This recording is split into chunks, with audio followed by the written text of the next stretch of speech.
For hundreds of years, art, literature, and film presented war as a glorious, patriotic affair. But the reality of it is much darker, and it starts in the trenches.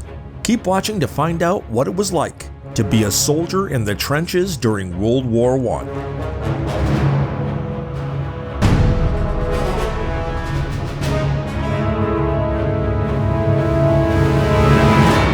Trenches were first built during the American Civil War in the 1860s when the superior firepower of small arms and cannon compelled both sides to protect themselves. They had been used before as siegecraft, but now they were a necessity unless you wanted the adrenaline rush of a bullet storm. In 1914, when Germany and France launched offensives with machine guns and rapid-fire artillery, it was clear the soldiers had to burrow underground if they were to live another day. They were safe from bullets, but not safe from illness, giant rats, hunger, and the general cold and wet conditions that led to the infamous trench foot disease. The trenches were built as a zigzag network that didn't allow the enemy to fire more than a few yards down its length. The soldiers knew its structure. This was their life, for years on end. Food, mail, and ammunition were delivered through the trenches. First aid stations, kitchens, latrines, and supply rooms were all inside this trench network. Both the Allies and the Central Powers had similar systems of trenches dug out, spreading from Belgium all the way to Switzerland on the Western Front. The front line of the trenches, also known as the outpost line, was held by scattered machine gunners who were standing behind dense entanglements of barbed wire. Behind the outpost line, there were 2 to 4 parallel trenches, the main line of resistance. Here, artillery was waiting at the rear of each main line. In 1918, the trench systems progressed to greater depth, complexity, and strength. This peaked with the Germans' pillboxes, an elaborate defense system using concrete shelters for machine guns and dugouts reinforced with concrete to withstand artillery bombardment. But no matter how complex the trenches got, the men stuck in them suffered what seemed to be an endless nightmare. Far from luxurious, the sewer-like conditions of the trenches meant cold, muddy water was on the ground all the time. This would cause horrifying trench foot.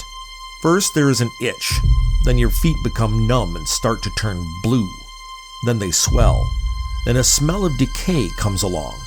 Now it's too late and you need to have your toes or even your feet amputated. There's pain medication for this, but it's not nearly strong enough, and the pain lasts for months after the surgery. Trench foot affected 75,000 British soldiers during World War I, and probably hundreds of thousands across the globe. And this wasn't the only disease that soldiers could get in the trenches. Think cold, damp, and dirty conditions year-round. Also rats, alive and dead, and fellow soldiers lying dead on the ground. Soldiers could develop fever from lice or get bitten by rats who were probably just as hungry. And of course, there was the influenza outbreak, which made more victims than World War I itself in just 2 years. The Spanish flu was first reported in Camp Funston, Kansas on March 1918. The flu spread rapidly among the large groups of soldiers moving across the continents. These men were prone to dying from the disease as they were already weak, malnourished, and exhausted. If being constantly ill wasn't enough, being a soldier in the World War I trenches also meant that you were always ready to die. In August 1914, the French army threw grenades containing tear gas at their enemies. The effect was negligible, and it inspired the German army to do something much worse.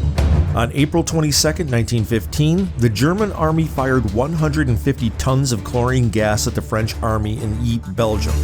Chlorine reacts with water in the lungs to form hydrochloric acid, which causes permanent lung tissue damage and even death. About 1,100 died in Ypres that day, but the Germans weren't expecting such effectiveness, so they couldn't exploit this advantage. Soon soldiers learned to avoid poison gas attacks, as chlorine's odor and color are easy to spot.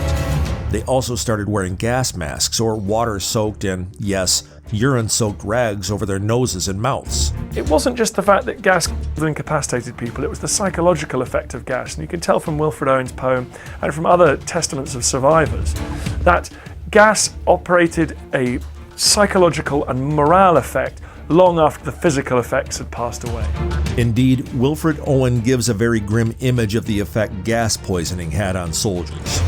Men marched to sleep, many had lost their boots, but limped on, bloodshot. All went lame, all blind. Drunk with fatigue, deaf even to the hoots of gas shells dropping softly behind.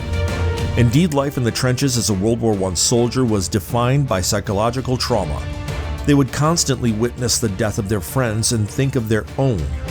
They would have extreme panic attacks, constant irritability, and insomnia. The medical crew coined the term Shellshock to explain what was happening to these soldiers. Later, this would be known as PTSD. And I came across a Cornishman. He was ripped from his shoulder to his stomach with shrapnel. His inside was out on the ground in a pool of blood. He said, "Shoot me."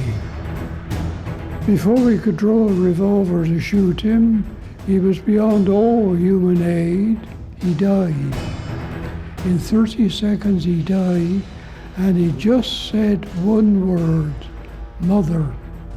And that haunted me all my life.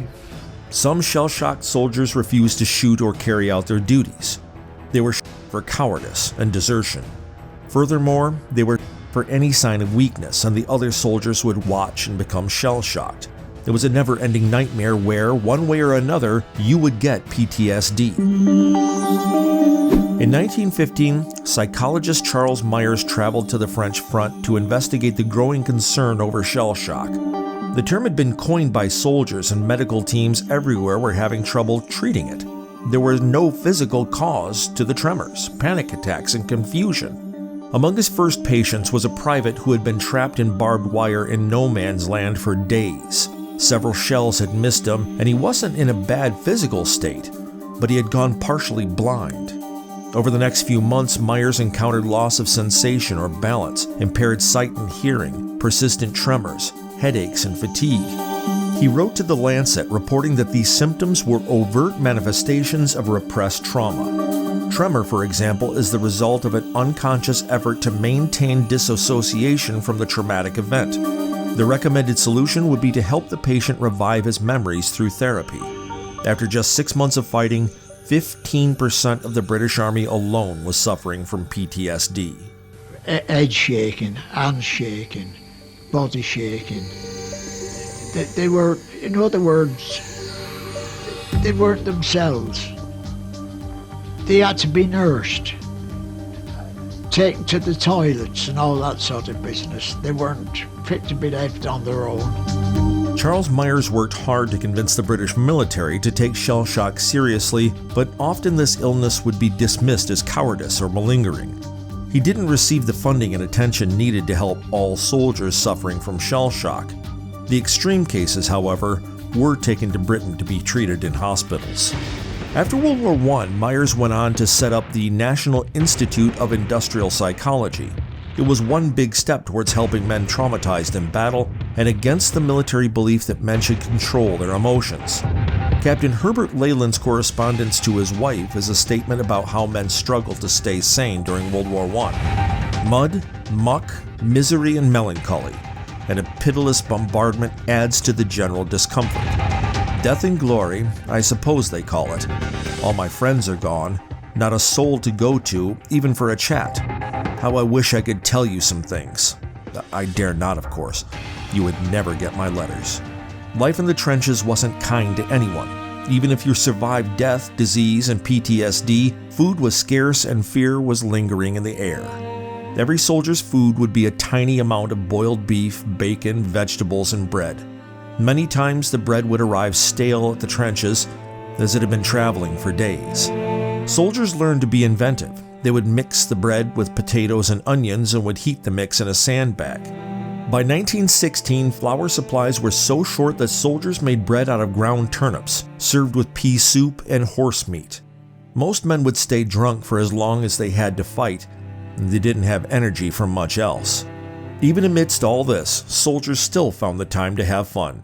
Encouraged by officers, British soldiers created a magazine, The Wipers Times. Its name, a mispronunciation of the Belgian city Ypres. This was a positive and optimistic product filled with poems and jokes and distributed among the trenches for a laugh. Soldiers from different nations and backgrounds spent time together and learned languages, sports, and jokes that kept them going through the terrifying World War I. What do you think of the World War I trenches? Could you survive in the harsh conditions? Write us a comment and tell us what historical event you would like to hear about. And before you do this, don't forget to like and subscribe.